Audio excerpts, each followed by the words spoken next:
मेरा नाम अशोक है। मैं एक मिडिल क्लास फैमिली से हूँ। मेरी छोटी मोबाइल रिपेयरिंग की शॉप है। मेरे घर वालों ने मेरी शादी एक लड़की से तय कर दी। लड़की हमारे दादा के पास के गांव की थी। लड़की के माता पिता नहीं थे। उसे उसके मामा और मामी ने पालकर बड़ा किया था। घर वालों को लड़की पसंद आ गई थी।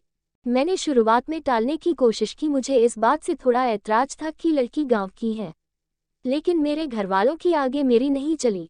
मेरी शादी उसी से होना तय हो गई। शादी तय होने पर जब मैंने उससे बात की तो मुझे उसका स्वभाव पता चला। वो बहुत कम बोलती थी। जितना मैं पूछता बस हाँ या ना में ही जवाब देती। मैंने कई बार पूछा कि तुम इतना ही बोलती हो या मेरे सामने शर्मा रही हो। फिर उसकी तरफ से वही चुप्पी होती। उसके मामा और मामी भी कहते हैं कि हमारी लड़की बहुत सीधी और कम बोलती है। मुझे भी उसकी यह बात धीरे धीरे पसंद आने लगी। हमारी शादी करवा दी गई। शादी अच्छे से हो गई थी। शादी के बाद सुहागरात का समय आ गया। मैं अब अपने जीवन की एक नई शुरुआत करने जा रहा था, जिसके लिए मेरे मन में कई विचार थे। इतने दिनों तक बात करने पर मैं उसका स्वभाव समझ गया था, इसलिए मैं जानता था कि मुझे क्या करना है। मैंने उससे पहले बातें की। वो अभी भी बस मेरी बातों का हाँ और ना में ही जवाब दे रही थी। काफी समय से मैं उससे बात कर रहा था। मैंने उससे पूछा मैं उसे पसंद हूँ, बस वो हाँ कहती। थोड़ी घबराई हुई लग रही थी। थोड़ी देर बाद उसे पसीना आने लगा। मैंने कहा क्या हुआ, तुम ठीक तो हो? वो बोली कुछ नहीं, थोड़ी घबराहट हो रही है। मैंने उसे कहा कि तुम आराम करो, बहुत थक गई होंगी, शादी की दौड़ भाग में ठीक से नींद पूरी नहीं हो पाती है, इस कारण थकावट से ऐसा हो रहा होगा, मैंने सोचा। मैंने उसे यह कहकर कमरे की बत्ती बुझा दी और मैं भी बिस्तर पर लेट गया। मैंने उसका हाथ पकड़ा। वो घबराहट के मारे कांपने लगी थी और पसीना तेज हो गया था। वो उठकर बिस्तर पर बैठ गई। मैंने कमरे की बत्ती ऑन की। उसकी हालत खराब थी। मैंने पूछा क्या हुआ, कुछ दवाई लेकर आना है? उसके इस तरह से बर्ताव करने पर मैं भी थोड़ा डर गया था। कमरे में एक खिड़की थी जिसको खोलने पर बाहर की रोड की लाइट हमारे कमरे में आती थी। वो खिड़की के पास हवा लेने को खड़ी हो गई। वो वही खड़ी रही। मुझे कहा कि अब सो जाओ, मैं ठीक हूँ। मैं थोड़ी देर बाद सो गया। सुबह जब मैं उठा तो वो कमरे में नहीं थी। वो घर का काम कर रही थी। उसकी तबीयत अब अच्छी ही लग रही थी, इसलिए मैंने फिर रात का जिक्र नहीं किया। अगली रात फिर मैं कमरे में गया तो उसने पहले ही खिड़की को खोल रखा था। मैंने उससे पूछा अब ठीक हो? उसने सिर्फ सर हिलाकर जवाब दिया। कमरे में आते ही उसका चेहरा बदलने लगता था। एक अजीब सी घबराहट उसके चेहरे पर आ जाती थी। उससे कुछ पूछता वो कहीं और ही देखती, कुछ ही सोचती रहती। उस रात भी मैंने कहा कि तुम्हारी तबीयत ठीक नहीं लग रही है, तुम आराम करो। मैंने फिर कमरे की बत्ती बुझाई और बैग की ओर आया तो उसने खिड़की खोल ली और उसके पास खड़ी हो गई। मैंने अब उसे कुछ नहीं कहा। मैं अपने बेड पर सो गया। मुझे अब लगने लगा कि सब कुछ ठीक नहीं है, कुछ बात है जो ये छिपा रही है। रात में घबराने वाली लड़की सुबह ठीक लगती थी। सुबह उसके चेहरे पर कोई घबराहट नहीं होती। शाम को 8 बजे मैं खाना खा रहा था, अंधेरा हो गया था। मम्मी ने उससे कहा कि छत पर से कपड़े लाना भूल गई, तू ले आ। वो कपड़े लाने सीढ़ियों से छत पर गई, लेकिन करीब आधा घंटा हो गया था और वो नीचे नहीं आई। मम्मी ने नीचे से आवाज भी लगाई लेकिन वो नहीं आई। मेरे खाने के बाद मम्मी ने मुझे कहा कि जा तू देख कर आ। मैं सीढ़ियों पर गया तो वो सीढ़ियों पर ही बैठी थी और उसके चेहरे पर वही घबराहट।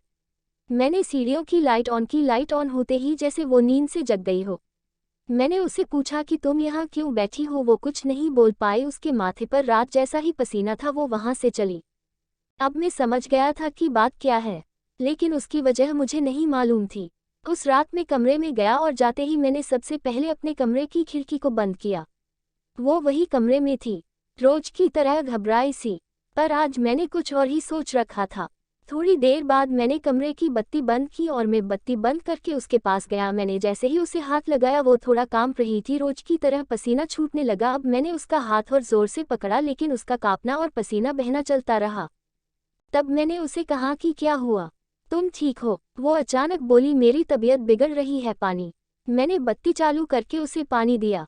रोज रात की यही कहानी थी। अब मैंने उससे पूछ ही लिया कि मैं जानता हूँ कि कुछ बात है जो तुम मुझसे छिपा रही हो, लेकिन क्या बात है मुझे बताओ। मुझे पता है, लेकिन मैं तुम्हारे मुंह से सुनना चाहता हूँ और उसकी वजह जानना चाहता हूँ। वो पहले ही कम बोलती थी, ऊपर से डरी हुई थी तो वैसे ही उसकी आवाज नहीं निकलती थी। मैंने उससे प्यार से पूछा क्या कुछ हुआ है, कुछ ऐसी बात है जो बता नहीं सकती? वो चुप रही। मैंने गुस्से में कहा कि ठीक है, कल तुम्हारे मामा से बात करता हूँ। मामा का नाम लेते ही वो घबरा गई और बोली, नहीं मामा जी से मत पूछना।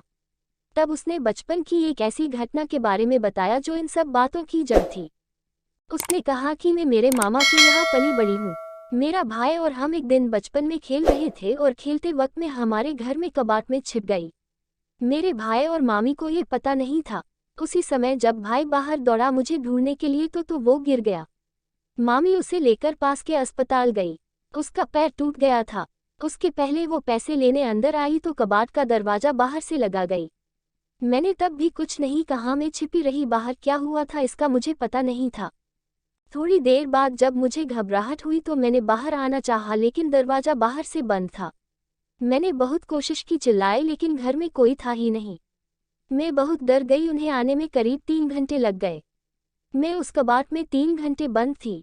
उसके बाद उनके आने के बाद भी मैं उन्हें नहीं दिखी तो मामी मुझे ढूंढने लगी। अब मैं अंदर पसीने और घबराहट के मारे बेहाल थी। मामी को आवाज पर मैं फिर से जोर से दरवाजा बजाने लगी तो मामी ने मुझे बाहर निकाला। मैं जब बाहर निकली तो कांप रही थी। मुझे लगने लगा था कि मैं उस कबाड़ से बाहर आऊंगी या नहीं।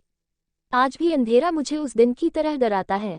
कबाड़ पुराना था इसलिए कहीं कहीं से थोड़ा टूटा था, जिससे मुझे सांस लेने में कोई प्रॉब्लम नहीं हो रही थी।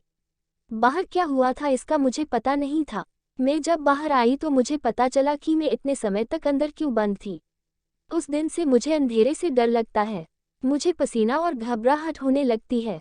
मामी ने ये बात मामा को नहीं बताई थी, नहीं तो वो मुझे और भाई दोनों को पीटते। मुझे नहीं पता कि अब ये कब तक मुझे परेशान करेगा, लेकिन मामी को ये पता है, इसलिए वो मेरा ध्यान रखती थी। ये सब सुनने के बाद मैंने कहा कि ये बात तुम पहले भी बता सकती थी। मेरी पत्नी बहुत ही सीधी थी और घटना के बाद शायद वो और भी डर गई थी। उसे लग रहा था कि उसकी यह परेशानी मैं समझूंगा या नहीं। कहीं मैं इस बात का मुद्दा ना बना लूं कि शादी के पहले हमें नहीं बताया गया, इसलिए वो छिपा रही थी। मैंने उसे फिर बड़े प्यार से समझाया, कहा कि उस समय जो हुआ उससे तुम्हें बाहर निकलना होगा। तुम्हारे अंदर के डर से हम दोनों मिलकर लड़ेंगे। मुझे पता है ये सब बोलना आसान है, करना मुश्किल, लेकिन मुझे पता है तुम कर सकती हो। अब इस कमरे की बत्ती तब तक बंद नहीं होंगी जब तक तुम उसे बंद ना करो, चाहे इसके लिए पूरी उम्र ही क्यों न लग जाए। मैंने पहली बार उसके चेहरे पर वो मुस्कान देखी थी। लग रहा था कि उसका कोई बोझ उतर गया। अंधेरा अब मेरे होते उसे डरा नहीं सकता। मैं उसका हाथ पकड़े रहता हूँ। धीरे धीरे मैं उसके इस डर को निकालने की कोशिश कर रहा हूँ और बहुत हद तक मैं सफल भी हो रहा हूँ। ऐसी कोई भी बात नहीं है जो हल नहीं हो सकती। व्यक्ति को सिर्फ प्यार और विश्वास चाहिए। बड़ी से बड़ी बात को सुलझाया जा सकता है।